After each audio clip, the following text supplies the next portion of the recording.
If you are a chartered surveyor and you are looking to generate more business and more leads for your company, this video is for you.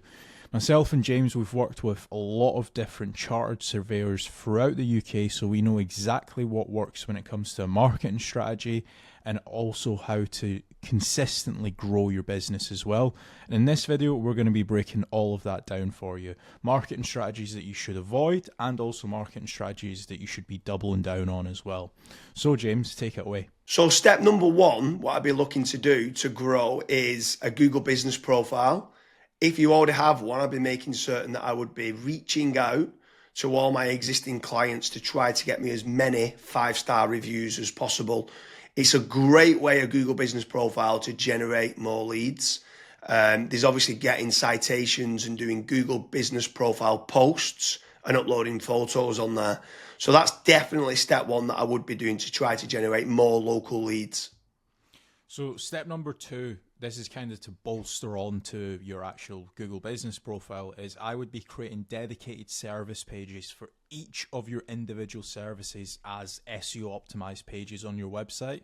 Now, the good thing is when you start doing that, it's also going to help, first of all, rank your actual SEO optimized page, but there's also a more likeliness chance of your Google business profile ranking and showing up for those keywords as well. So you're indirectly going to get more phone calls as well.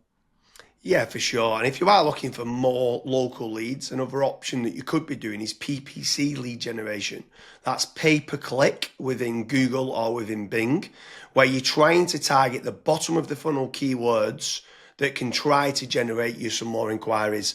The difficult part to this is you need to make certain you do team up with a good pay per click agency, because there is click fraud. And there's also needing to build up like a negative keyword list, so it's not people applying for jobs like a careers kind of job. So PPC can work well, but it can, in the wrong hands, you can waste a lot of money. But it's another way of generating local leads. Yeah.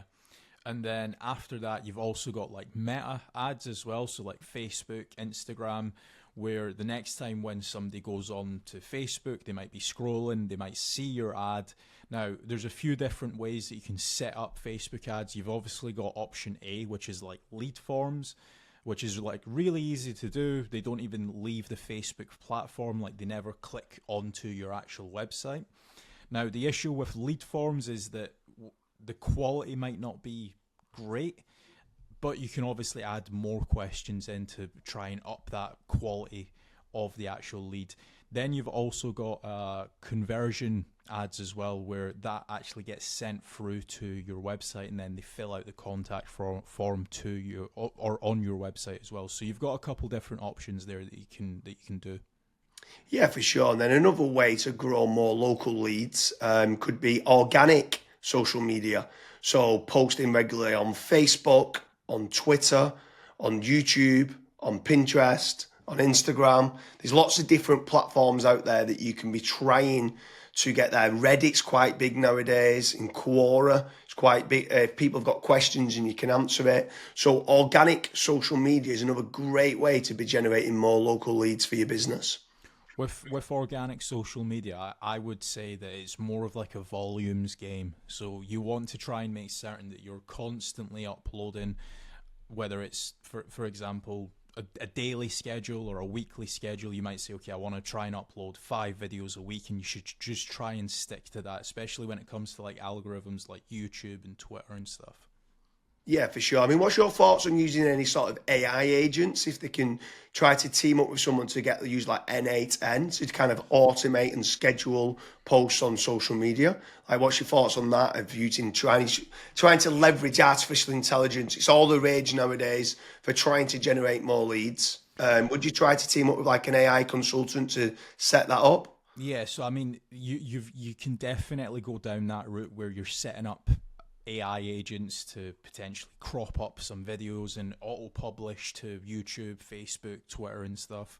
But another thing that I would also be focusing on is AI search. So a lot of people have started to kind of move away from Google. Not everyone, because there's billions of people still using it every single day, but there are slowly people starting to search in engines such as like ChatGPT, Gemini, Claude, Grok.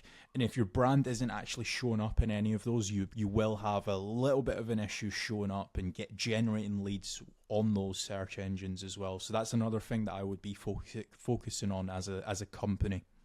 Yeah, and also if you're looking for more business leads in the local area, something else that I would definitely be looking to do is team up with some of the tradespeople websites. So you've got certain ones like Checker Trade, you've got Bark, you've got Builder, you've got Trust the Trader, you've got Rated People. All these different platforms can generate you more local leads. What I would say is making certain you're tracking your KPIs to see what return on investment that you're getting. You should be tracking not only the cost per lead, but the cost per acquisition and how much is that getting you on a return on investment. But tradespeople websites like those platforms can work very well. I would say make certain you check out the links in the description because we do quite a lot of different videos in comparing Checker Trade with FatRank or Bark with FatRank, Rated People with FatRank, Builder with FatRank. So now, obviously, I've mentioned there FatRank a few times, Kasra. Like, what's your thoughts on lead generation companies as opposed to tradespeople companies? Yeah, so with lead generation companies, I would almost say that every single lead generation company, you want to try and do your due diligence. So make certain that if you are in a specific niche, that lead generation company has actually generated leads in that industry before. I would also maybe even have like a strategy call with them and say like, okay, this is my budget, this is how many leads I ideally want, etc. To make certain that if your actual KPIs do align with that lead generation company, you also want to make certain that what type of leads are they? Are they exclusive leads? Are the leads only going through to yourself? Or are they, for example, shared leads, which that's what a lot of other lead generation tools and lead generation companies do. Like, for example, Bark and Check a Trade and stuff. Whenever myself and James have spoke to company owners that have used those services, that's one of their biggest pain points where they say, yeah, it's a shared lead and it's kind of a rat race down to the bottom of who's the cheapest, basically. So that's a couple things that I would be asking lead generation companies before partnering up with them. Yeah, for sure. I mean, if anyone is interested in generating more local leads, I strongly recommend heading over to fatrank.com, where we have a commission-based lead generation service. That means you only pay a finder's fee on converted jobs. You have nothing to pay on the pay per lead. You have nothing to pay until you get paid, until you convert that job on a pay per sale basis and you've completed the job and been paid. That's when you only have to pay fatrank.com. So head on over to fatrank.com to see whether you qualify. But I want to kind of expand a little bit further, right? So what is your thoughts on inbound lead generation versus outbound lead generation? So I always prefer inbound. The conversion rate of not just getting the lead, but the lead actually converting into a paying customer, into money coming into your business bank account is a lot higher.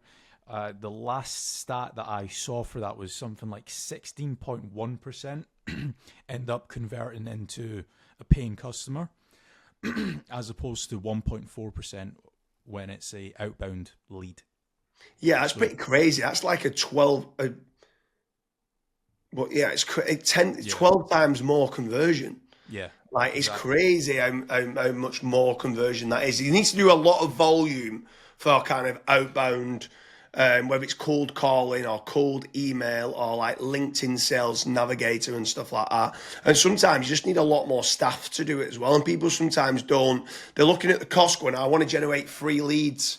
And they're like they think they're generating free leads, but they still cost of like the email sending, still cost of then the sales team tried to convert them and stuff like that. So yeah, I completely agree with you that inbound leads is so much better than kind of outbound leads. But when what's your thoughts then on some people ask the question that come through that want local leads and then they talk about are these real-time leads? Like, is real-time leads very important to get? So as soon as they inquire, it comes through to you straight away.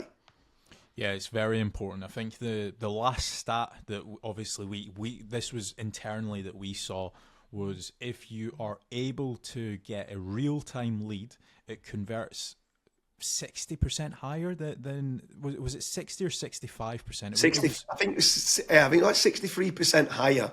Right. And when we got the KPIs down, it was like trying to respond in under a minute, and it was like, what? We used to think Yeah. 5 minutes was good, and then when people respond in under a minute, so inquiry comes in, can you either ring them or email them back saying thanks a lot for the inquiry and then getting more information? Yeah, it was Yeah, so pretty. I mean, I'm not saying that every company needs to respond in under a minute. There are certain things that we obviously look at FatRank when we're looking to partner up with businesses. That's one of the things that a lot of businesses they kind of fall short on, where they might be away for 5 days on holiday and they don't have somebody to pick up the leads, and we're still providing the leads. So there's all these little different nuances that we look at when we are partnering up with companies. But the best thing that I would recommend to anyone that's looking to scale their business, that's looking to get a consistent flow of and high quality leads, is just fill out the form at FatRank. The team will tell you if you're the right fit or if you're not, and we'll also tell you and give you feedback why you're not the right fit and what you should do as your next steps. So I hope you like all the different lead generation strategies put in place for a chartered surveying company. If you are a chartered surveyor and you are looking for more leads, make sure you head on over to fatrank.com, fill in the form, and hopefully we can start to generate you more chartered surveying leads.